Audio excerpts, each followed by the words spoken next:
আমরা সবাই পিকনিক করতে গেছি। সকালের টিফিন ছিল কলা, পাউরুটি 4টে করে, একটা ডিম সিদ্ধ আর একটা করে মিষ্টি।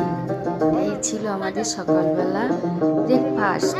তারপরে সব কেটে ধুয়ে, একটু কাটতে তো সময় লাগে, কেটে ধুয়ে দেখো এখন ফ্রাইড রাইস হবে, আর হচ্ছে চিকেন কষা আর চাটনি, পাঁপড়, মিষ্টি, এই অল্প সামান্য কিছু আমরা সব মেয়েরা বউরা মিলে আমরা পিকনিক করছি।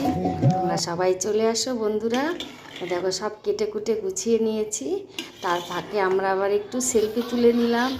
আর এই দেখো চিকেনটা এখন কষানো হচ্ছে, একজন নাড়ছে, একজন মাংস ঢেলে দিচ্ছে, আর একজন হয়তো খড়িতে রান্না হচ্ছে, কাঠে রান্না হচ্ছে, খেতে তো সেই হবে।